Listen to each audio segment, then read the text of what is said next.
Salut, j'espère que tu vas bien. Du coup, on se retrouve pour le moulin à céréales. Allez, c'est parti. Bon, les petites précisions avant de commencer.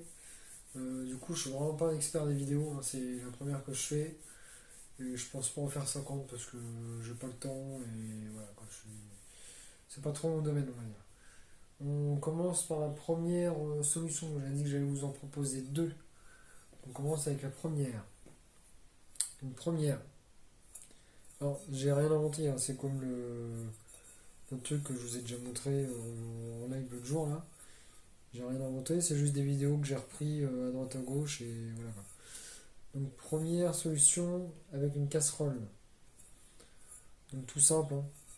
On perce un trou en plein milieu de la casserole. Et ensuite, on vient s'y fixer sa meuleuse dessus. La meuleuse, je vais vous montrer ce que j'ai pris moi comme meuleuse. Voilà, la meuleuse que j'ai choisie, moi c'est un gros modèle. Les grosses là, pour des disques de 230 mm. Alors pourquoi j'ai pris ça?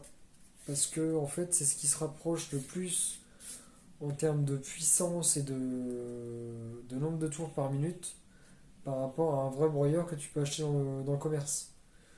Donc celle-ci, elle doit faire 200, elle fait combien de watts? 2350 watts et elle tourne à 6500 tours minute. Voilà. Voilà, donc tu fais ton petit trou au milieu. Donc là je l'ai pas fait parce que moi j'ai pas utilisé cette solution là. Je vais vous montrer après la deuxième solution que moi j'ai utilisée. Donc tu fais un trou au milieu. Ensuite tu viens fixer ta meuleuse dessus. Là, tu crées deux petites équerres pour bien tenir ta casserole sur ta meuleuse. Et derrière, tu viens fixer ton couteau. Tout simple, tout bête. Et du coup, après, ça te fait un broyeur comme ça. Oui. Et surtout, sans oublier tes deux équerres ici, là, qui viennent sur les côtés de ta meuleuse. Là, tu vois, tu as deux trous sur le côté de ta meuleuse pour te repiquer sur ta casserole. Pour pas que ça bouge du tout. Donc moi, j'ai pas utilisé ça parce que je voulais, comme je vous ai dit, faire comme un vrai broyeur qu'on achète dans le commerce et avec une farine déjà tamisée. Donc j'ai eu du mal à trouver des tutos de mon côté. Beaucoup de mal. Le peu qu'il y en a, c'est en russe. Donc c'est pas. Franchement, ça m'intéresse pas à regarder, c'est pas du tout agréable.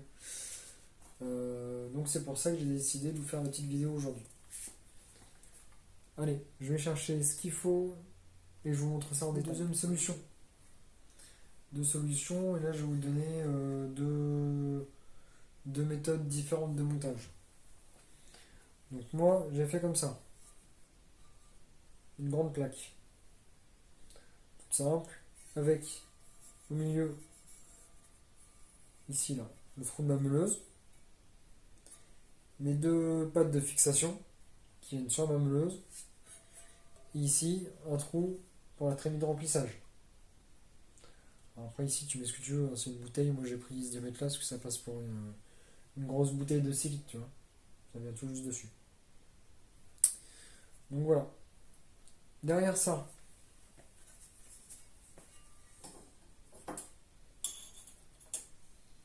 j'ai cette pièce-là qui vient comme ceci. Et par-dessus ça, j'ai mon petit ami.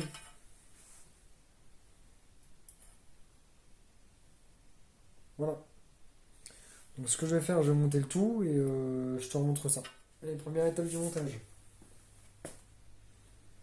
Donc là, j'ai monté ma meuleuse sur mon support.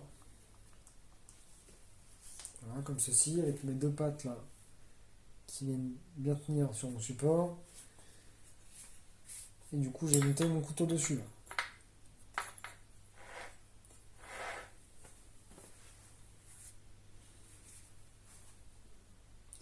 Et on continue pour la deuxième partie.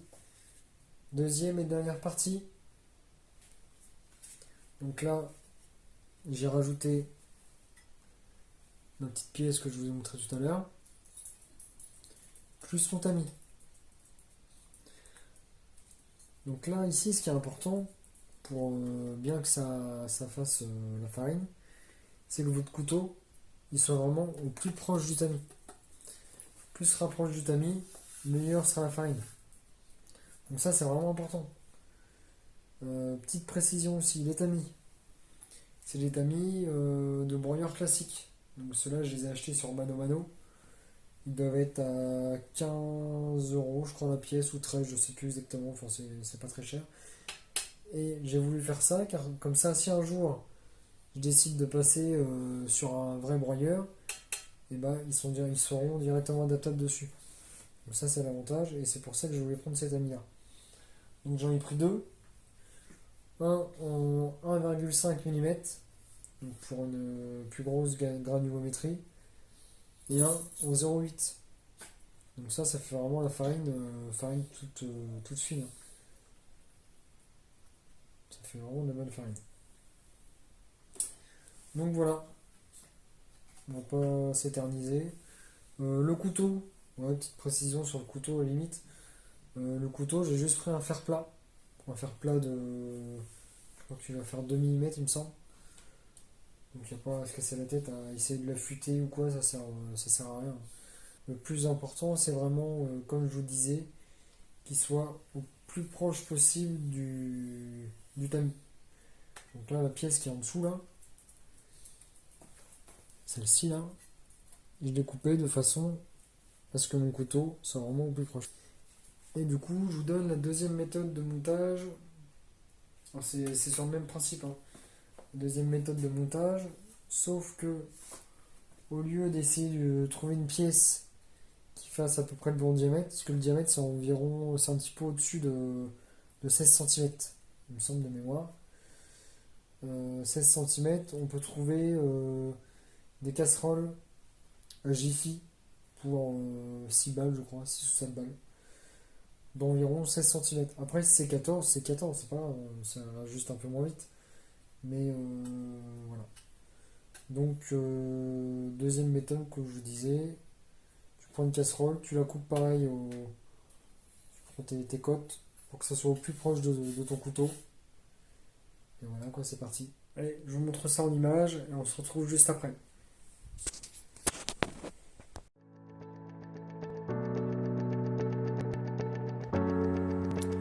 Alors là, comme tu vas pouvoir le constater, j'ai un problème, c'est que mon grain a du mal à descendre. Alors regarde, c'est seulement lorsque j'arrête la meuleuse à ce moment-là qu'il descend correctement. C'est comme s'il y a un flux d'air qui l'empêchait de descendre. Je sais pas trop, là, ça me bloque un peu. J'en ai discuté avec un ami et il me disait que ça serait peut-être parce que mon sauce ne serait pas assez grand. Donc si jamais tu as une solution à ça, je vais faire des essais de mon côté avec une plus grande sauce, mais sinon c'est un petit coup.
c'était rapide, tout simple.